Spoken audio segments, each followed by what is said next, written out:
साथियों नमस्कार, भारत चक्र न्यूज में आपका स्वागत है। मैं हूं आपके साथ राजेश शर्मा।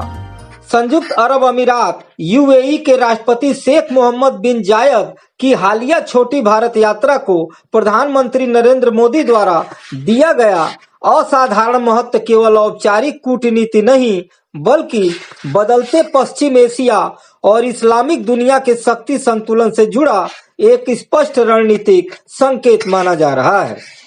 यह दौरा ऐसे समय में हुआ है जब पाकिस्तान और सऊदी अरब के बीच रक्षा सहयोग तेज हुआ है।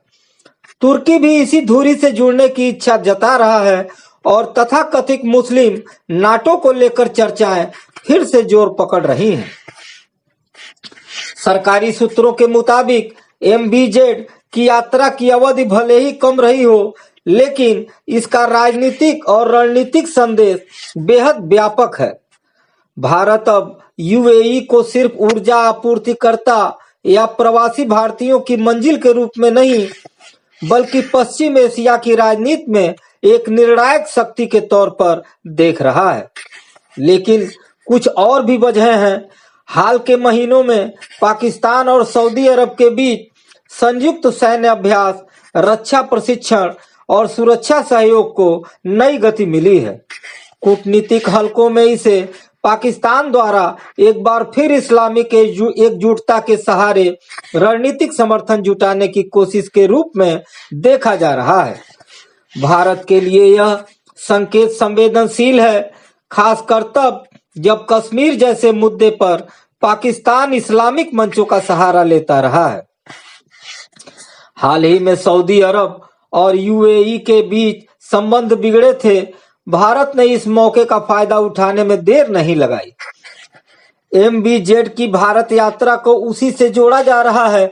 हालांकि भारत यह भी समझता है कि सऊदी अरब की विदेश और रक्षा नीति कई स्तर पर तय की जाती है, जबकि यूएई में निर्णय प्रक्रिया काफी हद तक राष्ट्रपति के नेतृत्व में केंद्रीकृत है। यही कारण है कि भारत के लिए एमबीजेड के साथ सीधा और मजबूत संबंध अधिक प्रभावी माना जाता है। यूएई में Abu Dhabi, Dubai, Sharjah, Ajman, Al Quwain और फुजैरा राज्य आते हैं। इनको मिलाकर यूएई कहा जाता है। तुर्की के राष्ट्रपति रजब तैयब एर्दोगान लंबे समय से खुद को मुस्लिम दुनिया के वैचारिक नेता के रूप में स्थापित करने की कोशिश कर रहे हैं। पाकिस्तान के साथ उनकी नजदीकियां और कश्मीर पर भारत विरोधी रुख दिल्ली के लिए चिंता का विषय रहा है। तुर्की, पाकिस्तान और कुछ अन्य देशों के संभावित सैन्य राजनीतिक गठजोड़ को अनौपचारिक रूप से मुस्लिम नाटो कहा जा रहा है। हालांकि इसकी कोई औपचारिक घोषणा नहीं हुई है। हाल ही में जब पाकिस्तान और सऊदी अरब का रक्षा समझौता हुआ तो तुर्की ने उसमें शामिल होने की इच्छा जताई। इसी के बाद से मुस्लिम नाटो की चर्चा सामने आई।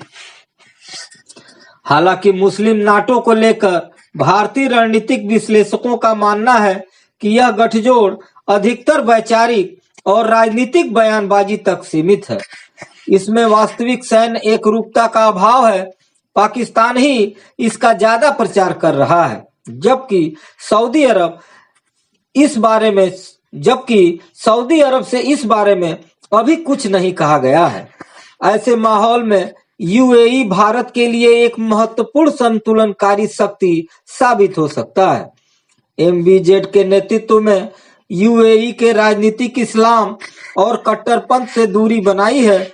इसराइल के साथ अब्राहम समझौते के तहत संबंध सामान्य किए हैं और भारत के साथ रक्षा, खुफिया सहयोग तथा निवेश के क्षेत्र में मजबूत साझेदारी विकसित की है।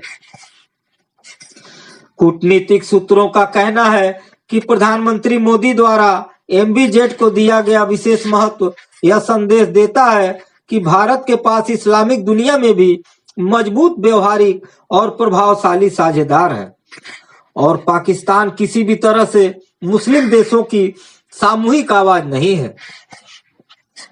एमबीजेड की यात्रा के जरिए भारत ने एक साथ कई देशों को संकेत देने की कोशिश की है।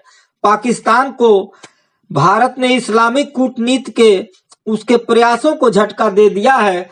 सऊदी अरब को भी संदेश है कि भारत के पास खाड़ी क्षेत्र में वैकल्पिक और मजबूत रणनीतिक विकल्प मौजूद है। तुर्की के लिए संदेश है कि भारत किसी वैचारिक गठजोड़ से अलग स्थिरता आधारित साझेदारियों को प्राथमिकता देता है। पश्चिमी देशों को भी यह संदेश है कि भारत पश्चिम एशिया, इसराइल और वैश्विक शक्तियों के बीच एक पुल की भूमिका निभा सकता है।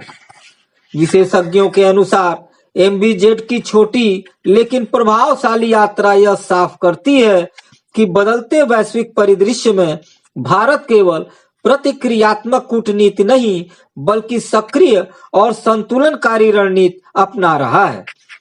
मौजूदा दौर में यात्राओं की अवधि से अधिक उनके पीछे छिपे राजनीतिक संदेश मायने रखते हैं और MBZ की यह यात्रा उसी का उदाहरण है। साथियों, आज के लिए बस इतना ही। कल फिर मिलते हैं देश दुनिया की बड़ी खबरों के साथ। आप देखते रहिए भारत चक्र न्यूज। नमस्कार।